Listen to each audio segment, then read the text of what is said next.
best-seller. Ah, best-seller de Kellerman, donc comme je le disais tout à l'heure.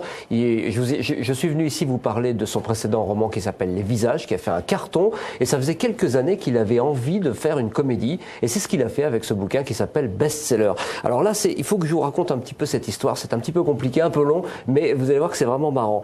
Il y a deux personnages principaux, Arthur, alors il s'appelle Pfefferkorn, qui est un professeur, en fait, qui a écrit un petit bouquin 10 ans plus tôt, qui a connu un petit succès d'estime, qui aurait bien aimé justement en faire des best-sellers, mais qui est jamais arrivé. Par contre, son copain à lui, son copain de longue date, qui s'appelle William de Nerval, donc qui a un pseudonyme complètement débile et ahurissant, Gérard de Nerval, William de Nerval, mais qui plaît au lecteur. Lui, il sort best-seller sur best-seller depuis des années, il en est à son 30e, et il a un héros qui s'appelle Dick Stapp, tout ça c'est dans le ridicule total, et il écrit des best-sellers du genre Fatalité funeste, et il est marié, donc ce fameux William, à la belle Carlotta, dont l'autre, son ami Arthur, est amoureux de façon ne me dites pas qu'amoureux transi et écrivain moins doué va tuer son rival. C'est pas exactement ça. Mais néanmoins, quand le bouquin s'ouvre, best-seller, eh bien, on apprend que le rival en question, enfin, c'est pas son rival, c'est son ami, en fait, mais voilà, il a été porté disparu en mer, et donc on considère qu'il est mort, et on fait son enterrement. Et donc, le fameux Arthur va voir la belle Carlotta, lui déclare sa flamme,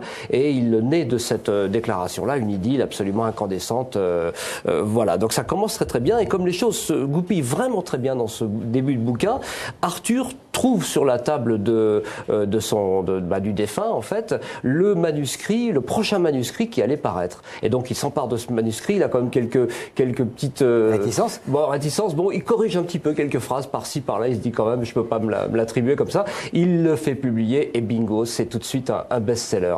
Donc, jusque-là, tout va bien. Sauf que c'est dans la correction de ce best-seller que tout se passe, parce que vous et moi, on pense évidemment qu'un best-seller, c'est écrit par une personne qui a eu des idées, et puis bon, il a rencontré un lectorat, il fait un carton avec ça. Pas du tout. En fait, les best-sellers, ce sont des choses qui sont inventées de toutes pièces et qui permettent de passer des messages secrets à des espions. Oula! Mais bien sûr, c'est ça. C'est comme ça que ça se passe en réalité. Et je vais essayer d'écourter parce que mais voilà, en ayant modifié quelques petites phrases dans ce fameux best-seller, il sait pas lui qu'il a programmé des choses complètement différentes au niveau de ses espions. Il se retrouve donc en prisonnier lui-même, enfin il est kidnappé et il est baladé entre deux pays. Mais ça veut dire que celui qui est disparu, le vrai auteur, il balançait des messages subliminaux?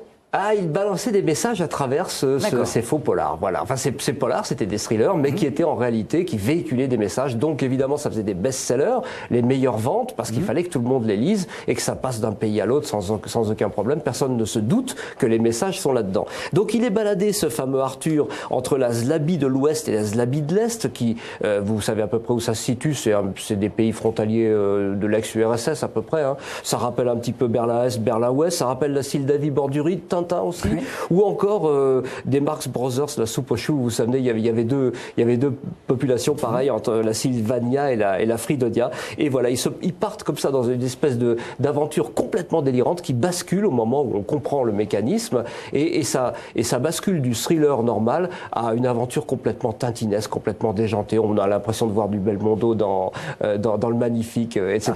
Donc voilà, c'est les fondus de vrais thrillers vont peut-être pas y trouver leur compte, mais néanmoins on rigole bien. Je me suis dit qu'en ces périodes de pré-Noël, c'était bien de parler de ça. Donc ça s'appelle, je vous le rappelle, Best-seller de Jesse Kellerman, et ça vient de sortir aux éditions des Deux Terres. Merci mon cher Bob, j'ai vu que vous aviez amené d'autres bouquins, j'espère qu'on aura le temps à la fin J'espère aussi, c'est super ça. D'accord, à la fin de l'émission.